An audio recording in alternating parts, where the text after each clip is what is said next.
Dear students, अभी हम लोग पढ़ रहे हैं chapter 9 forest and wildlife, जिसमें हम लोग evergreen forest, deciduous forest, coniferous forest ये सभी हम लोग पढ़ लिए हैं। आज हम लोग को पढ़ने हैं thorny forest. Thorny forest are shrubs are found in the very dry areas of northwestern India and the dry interior parts of the Deccan Plateau. Thorny forest and shrubs.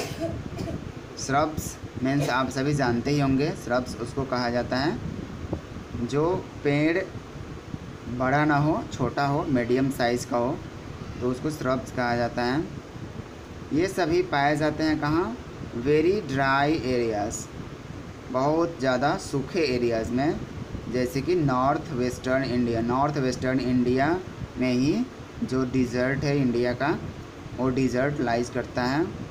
And the dry interior part of the Deccan plateau, और जो डेक्कन प्लेटो है उसके अंदर जो dry part है, सूखा हुआ part है, वहाँ पे भी ये थॉर्नी फॉरेस्ट और श्रब्स पाया जाता है। The trees and shrubs are scattered far apart. ये ट्रीज एंड स्कैटर्ड ये बहुत दूर पे होते हैं, मीन्स उसके बीच का डिस्टेंस बहुत ही ज़्यादा होता है। The trees are short and have roots penetrating deep into the soil in search of water.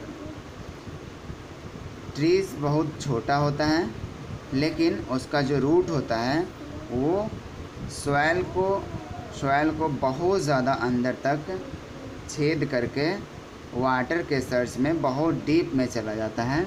Means कह सकते हैं कि जो ट्री होता है शॉर्ट होता है, बट रूट उसका बड़ा होता है।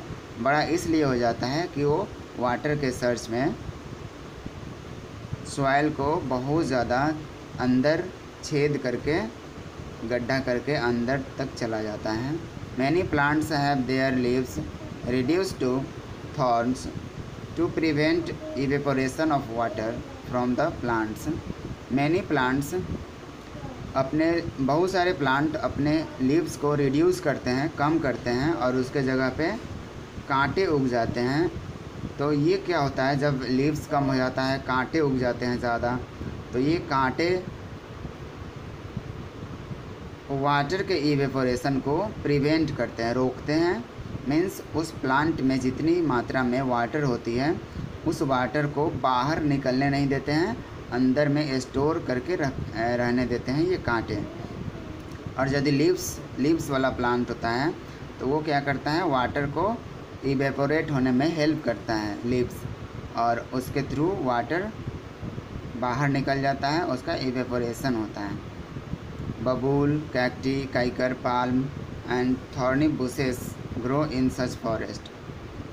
तो इस थॉर्नी फॉरेस्ट में कौन कौन सा प्लांट उगता है, कौन कौन सा tree? Babul, cacti, kikar, palm and thorny bushes means जो कांटेदार झाड़ियाँ होती है वो सब इस फॉरेस्ट में उगते हैं। उसके आगे है the tidal forest. The tidal forest are found near the coasts that get flooded by sea water. Tidal forest coast के नज़दीक में होता है, मीन्स किनारों में होता है, समुद्र के किनारों में, जहाँ पे फ्लडेड वाटर सी वाटर के द्वारा वहाँ पे बहा कर लाया जाता है। The mangroves and the sundari trees are found in the swampy Gangetic delta areas. Means tidal forest कहाँ पे पाया जाता है? तो टाइडल फॉरेस्ट उस जगह पे पाया जाता है जहाँ पे नदियों के द्वारा या समुद्र के द्वारा सॉइल को बहा कर लाया जाता है। उस सॉइल पे मीन्स कीचड़ टाइप का सॉइल, जो कीचड़ हो उस टाइप के सॉइल पे ये टाइडल फॉरेस्ट उगते हैं। जैसे आप देख सकते हैं सुंदरी ट्रीज़ ये कहाँ उगता है? गंगेटिक डेल्टा एरियाज़ में। The forest here are dense and are called Sundarbans after the sundari trees. ये फॉरेस्ट क्या होते हैं? बहुत डेंस होते हैं। डेंस मीन्स घना होता है। और इस फॉरेस्ट में रहने इस फॉरेस्ट को सुंदरबंस भी कहा जाता है। Sundarbans after the sundari trees, Sundari trees के बाद। तो यहाँ तक ये हम लोग का जितना सारा फॉरेस्ट का टाइप था, सारे फॉरेस्ट के टाइप पढ़ लिए। इसके आगे हम लोग को पढ़ने हैं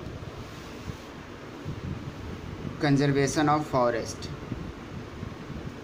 फॉरेस्ट को सुरक्षित रखना, कैसे फॉरेस्ट को बचा के रखेंगे, कैसे सुरक्षित रखेंगे। Forest are a precious natural resource. Forest एक कीमती नेचुरल रिसोर्स है, मूल्यवान नेचुरल रिसोर्स है। They help us in a number of ways. Forest हमें बहुत सारे तरीक़ों से हेल्प करते हैं। Clearing forest for making houses, factories and fields gradually results in the decrease of this natural resource. जब फॉरेस्ट को क्लियर किया जाता है, साफ़ किया जाता है घर बनाने के लिए, फैक्ट्री बनाने के लिए एंड फील्ड बनाने के लिए, मीन्स खेत बनाने के लिए, तो धीरे धीरे क्या होता है कि नेचुरल रिसोर्सेस डिक्रीज़ होने लगते हैं, कम होने लगते हैं। India now has very little forest cover. India के पास बहुत ही कम मात्रा में फॉरेस्ट है।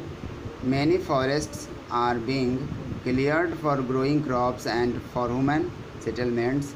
बहुत सारे फॉरेस्ट को क्लियर कर लिया गया है क्रॉप्स उगाने के लिए और ह्यूमन के सेटलमेंट्स के लिए। Forests cover only about 1/5 of the total land area in India. India में फॉरेस्ट 1/5 इंडिया का जो लैंड है, इंडिया के पास जितनी ज़मीन है उस ज़मीन के अनुसार 1/5 पार्ट में फॉरेस्ट है।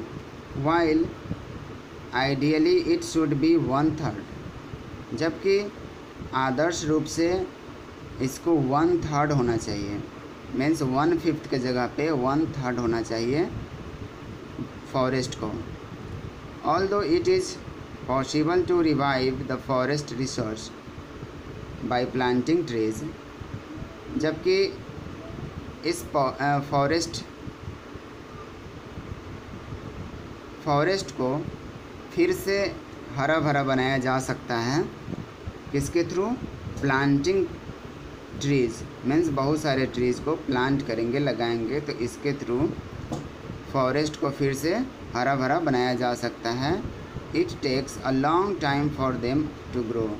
लेकिन क्या होता है कि फॉरेस्ट को लगा तो सकते हैं, ट्री को लगा तो सकते हैं, लेकिन उसको फिर से अच्छे तरह से तैयार होने में लंबा समय लगता है, अच्छा तरह से ग्रो होने में लंबा समय लगता है।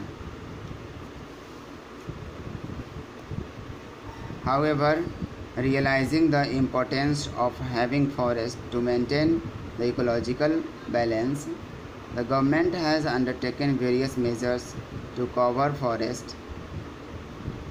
फिर भी जंगल, फॉरेस्ट के इम्पोर्टेंस के बारे में लोगों को रियलाइज़ होना चाहिए कि वो क्या करता है, इकोलॉजिकल बैलेंस को मेंटेन करके रखता है। फॉरेस्ट नहीं होगा तो इकोलॉजिकल बैलेंस मेंटेन नहीं होगा। मीन्स इकोलॉजिकल बैलेंस हम लोग पिछले वीडियो में ही पढ़े थे कि फॉरेस्ट हमें ऑक्सीजन देता है और हम लोग उसको कार्बन डाइऑक्साइड देते हैं, जिससे क्या होता है, बैलेंस बना रहता है। सिर्फ हम लोग कार्बन डाइऑक्साइड रिलीज़ करेंगे और फॉरेस्ट नहीं होगा, ट्रीज़ नहीं होगा, तो फिर हमें ऑक्सीजन कहाँ से मिल पाएगा। तो हम लोगों के लिए ऑक्सीजन बहुत ज़रूरी है, जिसके लिए फॉरेस्ट लगाना बहुत ही आवश्यक है। तो इसके लिए गवर्नमेंट बहुत सारे काम कर रही है फॉरेस्ट को कंजर्व करने के लिए। This include prevention of unlawful cutting of trees, afforestation और planting of trees and educating people through social forestry program। इसके लिए सरकार बहुत सारे काम कर रही है फॉरेस्ट को कंजर्व करने के लिए। उसमें कर रही है क्या कि जो अनलॉफुल कटिंग ऑफ ट्री है, मीन्स जिस पेड़ को काटना ज़रूरत ही नहीं है उस पेड़ को क्यों काट रहे हैं, तो उसको क्या कर रही है, रोक रही है, प्रिवेंट कर रही है। अफॉरेस्टेशन और प्लांटिंग ऑफ ट्रीज मीन्स वृक्षारोपण। अफॉरेस्टेशन मीन्स होता है वृक्षारोपण, means planting of tree means बहुत सारे प्लांट लगाए जा रहे हैं, बहुत सारे ट्री लगाए जा रहे हैं और लोगों को एजुकेट किया जा रहा है सोशल फॉरेस्ट्री प्रोग्राम के तहत। सोशल फॉरेस्ट्री प्रोग्राम होता क्या है कि उसमें लोगों को समझाया जाता है कि पेड़ पौधे नहीं काटिए, वो हमारे लिए बहुत ही यूज़फुल है। Trees which retain water and help in soil conservation should be planted. लोगों को बताया जाता है कि ट्री जो वाटर को रोक के रखता है और वो हमारे सॉइल के कंजर्वेशन को भी सॉइल कंजर्वेशन भी करता है, तो ऐसे ट्री को नहीं काटना चाहिए, उसको प्लांट करना चाहिए, मीन्स और सारे ट्री लगाने चाहिए। Trees like the banyan, teak, neem and peepal help to preserve the soil. जो ट्री जैसे बैनियन, टीक, नीम, पीपल ये सभी सॉइल को प्रिजर्व करने में हेल्प करते हैं, तो इस टाइप के इस टाइप के ट्रीज़ को लगाने चाहिए, प्लांट करने चाहिए। Thank you. इसके आगे हम लोग कल पढ़ेंगे।